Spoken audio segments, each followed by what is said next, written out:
Assalamualaikum warahmatullahi wabarakatuh. Perkenalkan, nama saya Raja Alamsyah Hidayat dengan NIM mahasiswa 1805 7420 1097 Prodi Ilmu Hukum Universitas Maritim Raja Ali Haji. Baiklah, di sini saya akan menjelaskan mekanisme pembahasan tentang hukum pidana di masa pandemi ini. Mata kuliah Hukum Pidana. Dalam beberapa bulan terakhir, penyebaran wabah pandemi COVID-19 berdampak pada aspek sosial, ekonomi, hingga penegakan hukum yang ada di negara Indonesia ini. Hal ini disebabkan berbagai aktivitas masyarakat dibatasi melalui terbitnya Peraturan Presiden Nomor 21 Tahun 2020 tentang pembatasan sosial berskala besar atau disingkat dengan PSBB. Dalam rangka percepatan penanganan COVID-19, mulai melarang kegiatan belajar mengajar di sekolah, beribadah di tempat ibadah, membatasi transportasi, hingga larangan aktivitas di tempat kerja. Dampak lanjutannya hingga ke persoalan ekonomi, seperti jutaan orang dirumahkan atau mengalami pemutusan hubungan kerja atau disebut dengan PHK. Lantaran dunia usaha mengalami kesulitan keuangan. Pandemi global ini penyebaran virus corona ini membuat lesu usaha mikro kecil atau menengah atau disebut dengan UMKM. Terpukulnya pekerjaan non-normal yang berpotensial banyak orang jatuh miskin. Ini salah satu faktor mendorong orang melakukan kejahatan demi memenuhi kebutuhan hidupnya, karena tidak ada lagi yang bisa dia perbuat atau tidak ada lagi yang bisa dia dipekerjakan. Apalagi jelang lebaran mendatang atau menjelang hari-hari besar.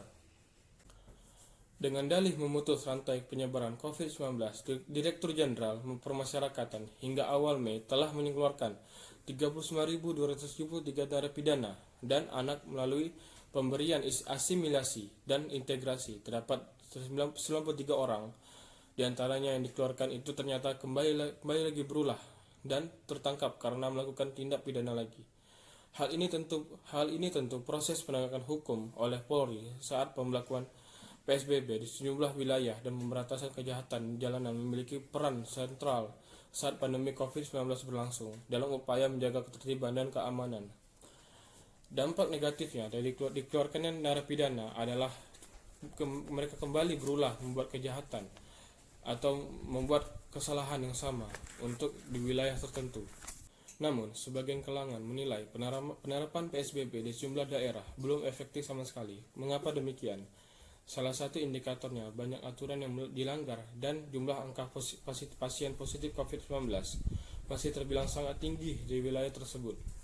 Di sini menurut penilaian saya adalah penerapan PSBB di sejumlah wilayah belum sangat optimal, bahkan cenderung belum efektif memutus mata rantai penyebaran COVID-19 seperti di wilayah Jakarta, Bogor, Tangerang, Bekasi, dan lain-lain. Kepolisian dan Tentara Nasional Indonesia menegakkan aturan ditetapkannya agar masyarakat dapat menjalankan kebijakan penerapan PSBB secara konsekuen, disiplin, dan bertanggung jawab. Sebab faktanya masih terdapat banyak pengendara dan pergerakan manusia di tengah penerapan PSBB ini belum memenuhi syarat atau persyaratan yang telah ditetapkan oleh pemerintah pusat. Di sini munculnya tindak pidana baru atau perubahan sosial baru. Dapat dijelaskan bahwa banyaknya masyarakat yang resah dengan perubahan peraturan di masa pandemi ini. Mengapa demikian? Bahwa banyaknya pekerja yang di PHK, banyaknya yang pengusaha yang menurun pendapatan, adanya pembatasan sosial, tidak bisa keluar rumah, tidak bisa beraktivitas, dan lain-lain. Itu menyebabkan bahwa masyarakat tersebut sangatlah resah. Bagaimana kalau mereka tidak keluar? Bagaimana kalau mereka tidak bisa memberikan makan kepada keluarganya, menafkahi keluarganya? Ini disebabkan oleh peraturan pemerintah pusat yang sangat tidak efektif diberikan kepada masyarakat. Bukan hanya pembatasan sosial, tapi harus ada langkah-langkah yang harus ditetapkan supaya masyarakat bisa bertahan hidup, bisa menjalankan aktivitasnya masing-masing dengan cara protokol masing-masing. Tapi dengan adanya new normal ini, masyarakat Indonesia bisa menjalankan aktivitasnya secara normal, tetapi ikuti protokol yang telah disediakan oleh pemerintah pusat atau ditetapkan oleh pemerintah pusat dengan mengikuti peraturan yang ada di wilayah masing-masing. Dengan adanya di normal ini bisa membuat ekonomi Indonesia berjalan dengan sangat lancar, pelan-pelan ini bisa membuat ekonomi itu bangun, bisa membangun ekonomi seperti semula. Dan pengusaha-pengusaha atau badan-badan perusahaan yang lainnya bisa mengembalikan keuangan mereka menjadi seperti semula lagi.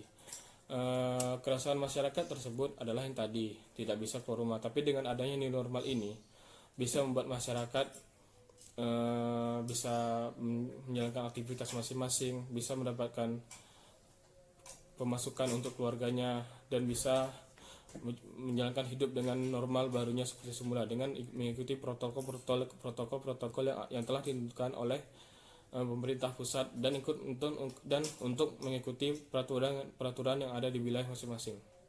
Sekian video atau pembahasan mekanisme tentang hukum pidana di masa pandemi ini. Apabila ada salah kata, saya mohon maaf. Saya akhiri dengan Assalamualaikum warahmatullahi wabarakatuh.